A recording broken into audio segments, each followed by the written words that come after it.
어찌하여 이방 나라들이 분노하며 민족들이 헛된 일을 꾸미는가? 세상의 군왕들이 나서며 관원들이 서로 꾀하여 여호와와 그의 기름 부음 받은 자를 대적하며 우리가 그들의 맨 것을 끊고 그의 결박을 벗어버리자 하는도다. 하늘에 계신 이가 웃으시며 주께서 그들을 비웃으시리로다. 그때에 분을 바라며 진노하사 그들을 놀라게 하여 이르시기를 내가 나의 왕을 내 거룩한 산 시온에 세웠다 하시리로다. 내가 여호와의 명령을 전하노라. 여호와께서 내게 이르시되 너는 내 아들이라. 오늘 내가 너를 낳았도다. 내게 구하라. 내가 이방 나라를 너의 유업으로 주리니 너의 소유가 땅끝까지 이르리로다. 네가 철장으로 그들을 깨뜨리며 질그릇같이 부수리라 하시도다. 아멘. 본문 말씀 시편 2편 1절로부터 9절 말씀, 세상의 군왕들을 하나님께서 비웃으신다 라는 제목으로 선포하도록 하겠습니다. 시편 2편은 다윗에게 해당되는 어떤 역사적 사실에서부터 확대되어서 그것을 사용하셔서 이 당시에는 장차 오실 메시아를 예표하는 그런 말씀이었어요. 다윗을 대적하는 자들이 많았고, 그렇지만 세상의 눈으로 보기엔 기적으로, 우리가 보기엔 하나님의 그 완전한 통치로 다윗을 왕으로 세우셨죠. 그 역사가 있었는데 마찬가지로 예수님을 대적하는 자들이 많았죠. 예수님이 태어났을 때 그를 죽이려고 헤롯이 어린아이들을 다 남자아이들을 잡아 죽였잖아요. 그런 태어날 때부터 군왕들이라고 하면 그 높은 자들만 예수님을 대적하는 게 아니라 대표자들이죠. 사실은 세상에 수많은 사람들, 예수님을 믿지 않는, 회개하지 않는 자들이 주님을 대적하는 것이죠. 다 함께. 그들이 핍박하지만 그리스도께서 그 시온산에 서셨고 하나님께 간구드리사 땅끝까지 그의 소유, 그의 백성들이 지금 나타나는 역사가 이루어지고 있는 것이에요. 이 말씀은 다윗의 역사적 사건에서 시작해서 메시아로 확대되는 그런 말씀인 것이죠. 이 말씀을 우리가 굳게 새길 때 세상이 교회를 대적하는 이 역사들 앞에서 우리가 평안을 얻을 것입니다. 우리가 참 많이 요동치기 쉽죠. 저도 그랬던 것 같아요. 직간접적으로 멀리서 일어나는 교회에 대한 핍박들, 이 대한민국 안에서 일어나는 반기독교적인 그 세상 사람들의 움직임들, 이런 것들 가운데에서 요동치고 낙심하고 마음이 막 타들어가는 것 같고 불안하고, 또 그런 형제들도 보고 제가 직접 그러기도 하고. 그런데 이 시편 2편 말씀을 보면 전혀 그럴 이유가 없습니다. 그리고 이 말씀은 우리에게 너무나, 우리 모든 사람에게 사실 평생에 한 번쯤은 다 직접적으로 이 말씀으로 우리가 살아날 텐데, 그 이유는 하나님께서 섭리하실 때 한 인생이 80년, 70년을 살면서 반드시 이런 교회에 대한 핍박과 환난을 직간접적으로 혹은 크게든 작게든 겪게 하시기 때문이에요. 우리의 윗세대 분들은 신사참배다, 무엇이다, 또 6.25다, 이런 것들 겪은 분들 지금도 살아계시고, 그리고 원로 사모님 6월 26일생이죠. 1950년. 그때 얼마나 많은 기독교인들이 피난 내려왔어요. 저희 어머니가 그 얘기 많이 해주세요. 그런 분들의 얘기를 아니까, 그 당시. 그리고 우리 아이들 나중에 살다가 또 어떤 일을 겪게 될지 모르죠.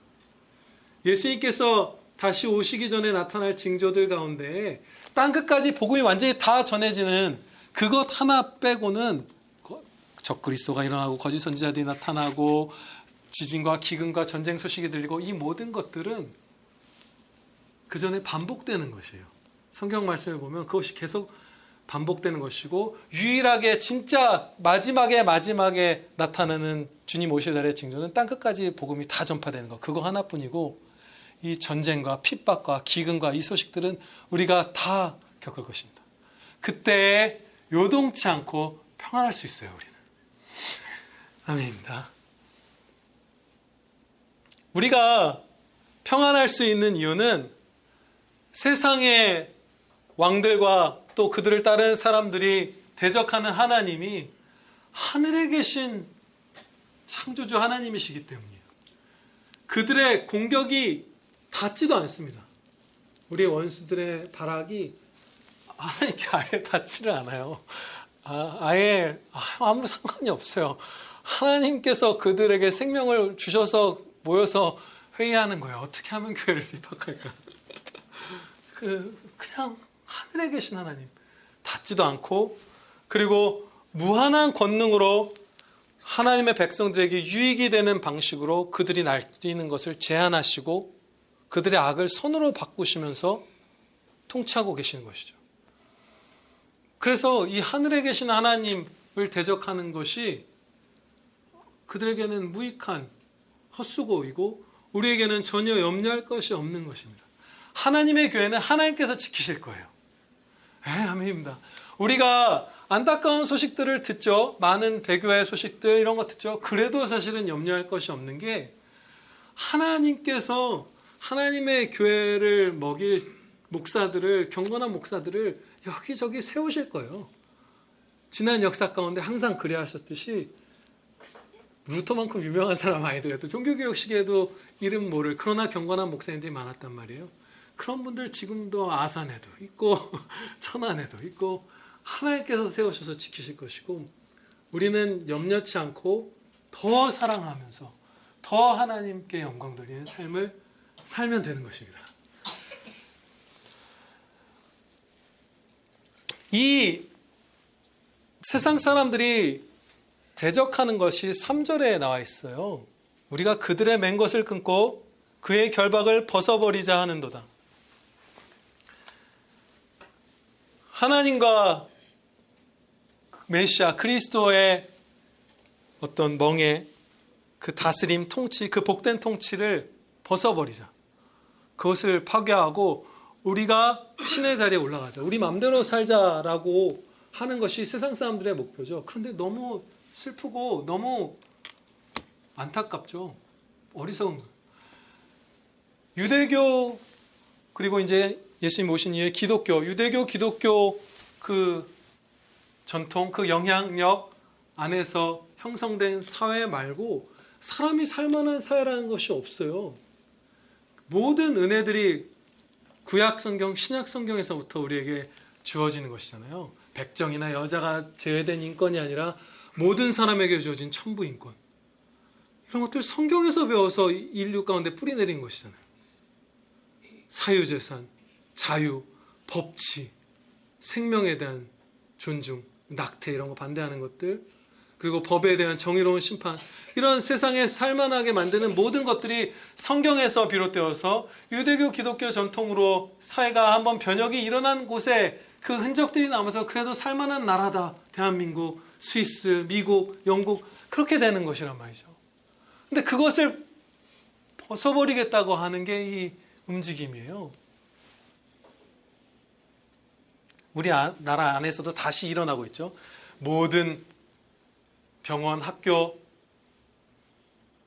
띄어쓰기, 그것도 선교사님이 만드셨죠. 엑스레이 모든 것들 기독교에 빚진 이 나라도 기독교를 제거하고 더 나은 곳으로 가자. 더 나은 곳이 아닌데 그러고 있잖아요. 우리나라도. 근데 이것이 너무나 어리석은 게 세계 각 나라에서 발견되는 도덕과 윤리의 기원이 종교가 아닌 곳이 없어요. 어느 나라에서 그 나라의 윤리, 도덕의 뿌리를 거슬러 올라가 봐도 종교가 아닌 무신론의 뿌리를 내리고 있는 것은 없어요. 하나님께서 로마서 말씀에서 가르쳐 주시다시피 각 사람 안에 있는 신성에 대한 감각, 그리고 피조세계에 드러나 보이는 하나님의 그 영광에 그것을 보고 신의 존재를 믿고 주관적인 옳고 내가 이걸 원하면 난 이게 맞다고 생각해, 넌 그게 맞다고 생각해, 이게 아니라 객관적인 윤리, 모든 사람에게 공통으로 적용되는 도덕이라는 것이 신에 대한 인식 가운데 인류 가운데 세워지고 그것이 종교의 형태, 그 이방 종교지만 이방 종교의 형태 안에서 어쨌든 각 나라가 윤리와 도덕을 발전시켜 왔던 것이에요. 무신론으로 가버리면 우리가 신은 없다, 어리석은 것이다라고 해버리면 모든 도덕과 윤리의 뿌리를 잘라내는 것이죠. 한 번도 인류 어느 곳에서도 역사 가운데 무신론에서부터 도덕이 발생한 적이 없어요. 그런데 오늘날에는 많은 우리나라 그냥 인문학 강의나 이런 거 들으면 다 진화심리학 이런 거더라고요. 다 진화예요. 모든 게 진화로 설명을 해요. 근데 진화로 도덕과 윤리가 세워질 수 있다. 인류가 번영해야 되니까 다 같이 잘 사는 길을 찾다 보면 도덕이 진화로부터 발생한다. 발생했다. 혹은 할 것이다. 더. 이렇게 주장하는 경우도 있지만 일단 당연히 그런 사례가 역사적으로 하나도 없고, 그리고 그것이 너무나 틀린 것인 게, 그 틀린 애들이 너무 많은 게, 나치도 진화에 기반한 인류 번영의 목표를 갖고 대학살을 한 거예요. 인간 전 세계에서 벌어졌던 수많은 학살들, 기행들, 학대들, 인류가 더 탁월하게 진화되어 가는 것을 목표로, 더 오래 존속되고 번영하는 것을 목표로 행한 게 많아요. 장애인들, 알코올 중독자, 그 당시엔 게임은 없었겠네요. 요즘은 게임 중독자도 넣겠네요. 마약 중독자들, 불황아들 불임 수술시키고 자녀 못 갖게 강제로 만들어버리고, 왜냐하면 열등한 유전자를 남기니까. 예, 그런 거 하고 가두고 죽이고, 유태인 같은 사람들 학살하고 집시들 잡아 죽이고, 대학살이 진화라는 목표를 갖고 인간을 훼손하고 죽이는 일이 진화라는 목표를 갖고 행해진 거예요. 진화는 도덕과 윤리의 뿌리가 결코 될 수가 없어요. 그럼 이제 우리가 종교에서부터 세계 모든 도덕과 윤리가 뿌리내렸다는 대로 다시 돌아오게 되죠. 진화는 아예 고려할 가치가 없죠. 성공한 사례가 하나도 없죠. 미천한 도덕에 있어서도. 그런데 이방 종교에도 나름의 도덕과 윤리라는 장점이 있지만 그것도 막 벗어버리려고 하죠. 그런데 다 독소를 갖고 있죠. 기독교, 유대교 그 흐름이 아니면, 하나님의 말씀에 세워진 참 종교가 아니면. 우리나라에서도 요즘에는 아내들한테 까만 천으로 얼굴 가리게 해서 끌고 다니는 관광객들을 봐요. 자기는 막 시원하게 옷 입고 잠실 롯데월드 이런 데 가면 그런 관광객들 봐요. 그런 종교. 또 불가촉, 천민 이런 게 있는 그런 종교. 다른 종교들은 다 독소를 갖고 있죠. 치명적인. 그런데 그것이 없는, 진짜 어린아이도 장애인도 여자도 가난한 자도 못 배운 자도 노비의 자녀도 다 천배의 인권을 누리고 풍요와 자유와 이런 것들을 누리는 이 예수님의 멍에를 벗어버리자. 이게 세상의 전쟁의 목표인 거예요. 너무 어리석고 너무 안타깝죠. 우리는 이 흐름에 절대로 동참할 수 없어요. 이 흐름에 우리가 많이 물들거든요. 얼마나 그럴싸한 강의로. 대학 강좌는 다 여기에 넘어가 버렸죠. 기술, 어떤 그런 걸 배우는 학문이 아닌 인문학 강의들은 다 이런 쪽에 넘어가 버렸죠. 이 목표에.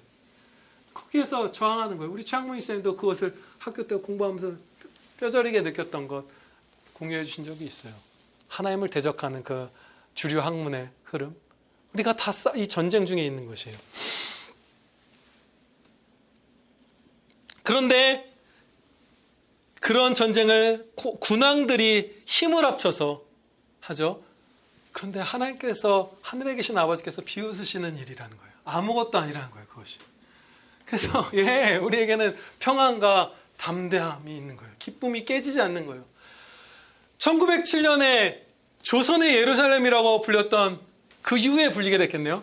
그 평양에서, 특히 장대현 교회에서 부흥이 일어났잖아요. 그래서 한국교회가 이렇게까지 성장하는 그 초석이 된 거잖아요. 그런데 지금 장대현 교회가 있던 그 지역이 무엇이 되었냐면, 김일성, 김정일 동상이, 가장 큰 동상이 세워진 곳이 바로 거기예요. 엄청나게 큰 동상과 그 우상숭배 신전이 바로 그 장대현 교회에 터 있는데 세워져 있어요. 그걸 부시고 그 동네에다 지은 거예요. 그 사진을 보면 엄청납니다. 사람이 요만하면 그 동상은 이만해요. 진짜 어마어마한 그게 그 장대현 교회인데 그 원수들이 원한 거죠. 북한, 중국, 러시아 교회를 본토에서 짓밟던 그 사람들이 이제 대한민국을 쳐들어왔죠. 6.25 때. 그래서 막 밀려가고 나라가 쪼개져서 북한에 있던 성도들은 집도 잃고 다 잃고 그래서 부랴부랴 대한민국으로 목숨만 건져서 피신해 와야 했어요. 그러면 원수들이 승리한 건가요? 그때는 하나님께서 어떻게 하셨을까요? 그때도 비웃으셨어요. 엄청난 일이죠. 장대현 교회를 우리가 무너뜨렸다. 거기다가 수십 미터 되는 아파트 10층쯤 되는 김일성 동상을 세웠다. 그런데 이 대한민국으로 피난 온 그 성도들이 여기서 하나님께 위로받고 여기서 하나님께 기쁨을 얻고 힘차게 살면서 전 세계에서 미국 다음으로 기독교인 비율이 높은 나라가 되었고 전 세계에서 두 번째로 선교사를 많이 파송하는 나라가 되었고 전 세계에서 미국 다 2등이네요. 전 세계에서 미국 다음으로 개혁주의 신학교가 활성화되어 있는 그런 나라가 되었어요. 하나님이 웃으시는 거예요. 비웃으시는 거예요. 그래 너희가 그렇게 하겠다고? 근데 그것이 오히려 세계 선교, 그렇죠? 그리고 지금까지 이 대한민국에서 예수님 믿고 살다 간 사람이 얼마나 많아요. 우리에게 전도받은 사람 수백만 수천만 명을 살리는 선으로 바꿔버리신 거예요. 그 북한 사람들의 그 원수들의 군왕들의 공격을. 계속해서 이런 역사들이 일어납니다. 1555년인 걸로 알고 있는데 라티머 주교가 순교했어요. 영국은 종교개혁 이후에 독일이나 다른 유럽들에 비해서 영국 교회는 순탄치가 않았어요. 핍박을 받았습니다. 그 위정자들의 지원을 거의 못 받았어요. 영국 교회는. 그런데 영국 교회는 어떻게 되었죠? 하나님의 말씀을 더 간절히 붙들어서 가장 깊고 풍성하게 진리를 깨닫는 신학자들이 거기서 다 나왔고 세계 선교에 가장 많이 쓰임받은 자들이 그 영국 또 거기서 미국으로 건너간 그분들이잖아요. 왜 영국을 핍박하는 라티머 주교를 불에 태우고 존 보년 목사님을 그 앞도 못 보는 딸과 생일에서 옥에 가두는 그 사람들을 보시면서 하나님께서는 웃으신 거예요. 계속해서 원수들은 밟아 없애려고 하는데 어떤 일이 일어나냐 하면 8절 말씀 보시겠습니다. 내게 구하라. 내가 이방 나라를 너의 유업으로 주리니 너의 소유가 땅끝까지 이르리로다. 메시아이신 예수 그리스도의 소유가 땅끝까지 이르게 되는 거예요. 원수들은 계속해서 하나님을 대적하는데 하나님은 그들을 비웃으시고 부수시면서 오히려 땅끝까지 소유를 계속 늘리시는 거예요. 계속 그 일의 반복이에요. 일본에 막 전국시대 이럴 때 예수님 믿는 뭐라고 하죠? 그 일본의 한 지역의 대장 모르고 다이쇼? 아니 모르겠어요. 제가 그 일본 그 용어를 모르겠네요. 뭐 그런 분들 중에 예수님 믿는 분도 있었다고 하더라고요. 신기하죠. 그 걔네 막 그 갑옷 입고 사무라이들 있는데 크리스찬이 기도하는 거 그런 분들이 있었대요. 근데 막 죽임당하고 이제 흩어졌죠. 그런데 지금 현재는 어떻게 됐죠, 일본이? 그분들 크리스마스 때 다 막 잔치하고 캐롤 틀고 교회 다 나갈 수 있고 성도가 100만 명이 넘게 있는데 그 전국시대 때 인구로 비교하면 그 당시에 100만 명이면 아마 제일 센 세력이었어요. 제일 센 세력 몇 개 합친 것보다도 인구가 많을 거예요. 그렇게 선교가 안 됐다는 일본에도 그렇게 기독교인들의 씨를 말렸다는 일본에도 100만 명이 넘는 형제들이 있어요. 하나님께서 하늘에서 비웃으시는 거예요. 네가 나의 아들, 딸들을 죽이느냐? 그 피가 뿌려진 곳에 내가 생명을 일으키리라. 계속 그 역사가 반복되는 거예요. 계속 퍼져나가는 거예요. 계속 복음이 널리 퍼져나가는 것 뿐이에요. 우리나라의 핍박이 또 와도 또 마찬가지일 뿐이에요.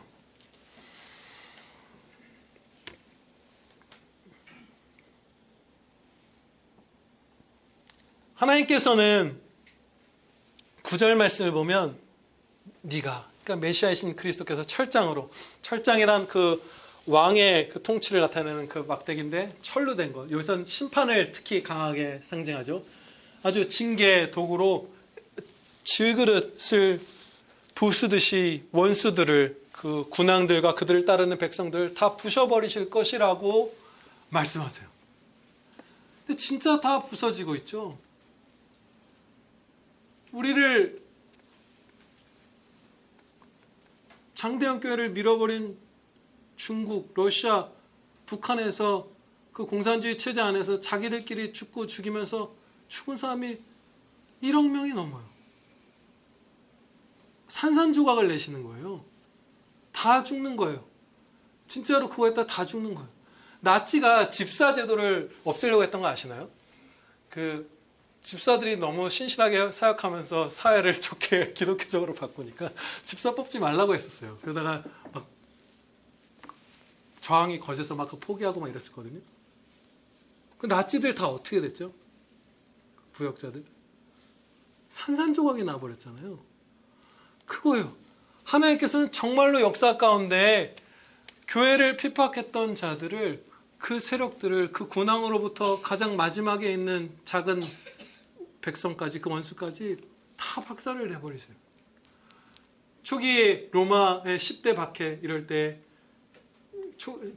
초대교회를 핍박했던 30명의 황제들과 주요 지도자들의 인생을 추적한 학자가 있어요. 박윤선 목사님도 인용하고 계시고 많은 목사님들이 이걸 인용하고 계신데 정말 비참해요. 막 자녀에게 죽고 배반당하고 고통스럽게 살다가 하나님께서 진짜 다 부숴버리시는 거예요.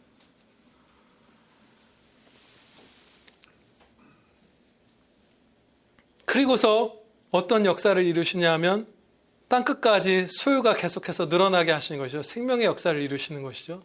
한 가지 너무나 복된 사례를 살펴보면서 이 말씀이 너무나 강력하게 성취되고 있다는 사실을 우리가 목격하고 새기고 마치겠습니다. 미국에 살던 데이빗 오르티즈라는 그 유대계 목사님이 계세요. 자기를 소개할 때 나는 예수님을 믿는 이스라엘 사람입니다. 이렇게 말해요. 그분은. 드문 거죠. 메시아닉 주라고 하는 그 소수의 사람들이죠. 그리스도를 메시아로 인정하는. 이분이 자기 가족을 다 데리고 미국 그 자유와 평화의 그 나라에서부터 이스라엘 땅으로 들어갑니다. 자기 동족들을 전도하기 위해서. 바울 사도 같은 마음을 품고. 근데 어떤 일이 있었냐 하면 이분이 부형들이여 우리의 조상들이 그토록 고대하던 메시아가 바로 예수님이십니다. 오셨어요. 이미 이제 믿기만 하면 됩니다. 이것을 이제 전하기 시작했어요. 그 마을 이름이 있었는데 제가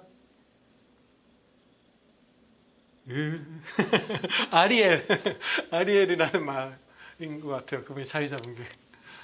그런데 이제 각종 핍박을 하고 이제 대적을 하기 시작했던 것이죠. 근데 유대인의 명절에 이제 선물 상자 같은 거, 초콜릿 상자 같은 게 배달이 된 거예요. 근데 이 데이비드 오르티즈 목사님의 아들이 그걸 풀어봤는데 폭탄이었어요.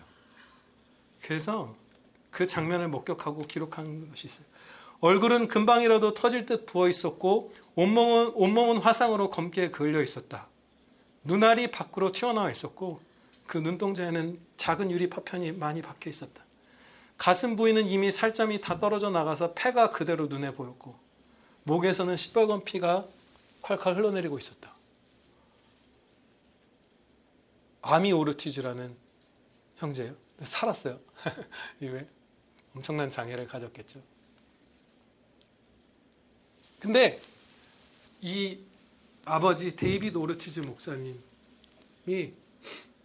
그 폭탄 테러범들을 용서합니다. 그 가족이 그 유대인들이거든요. 그 범인들이. 이분들을 계속 핍박한 그 유대인들을 용서해요. 근데 그 이후에도 폭탄이 더 왔어요. 여러 번 더 왔대요.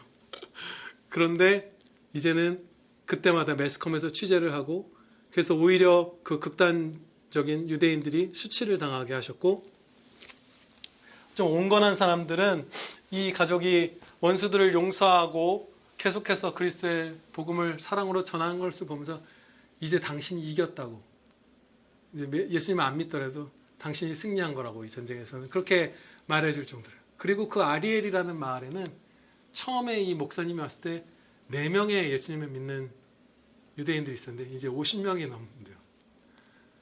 하나님께서는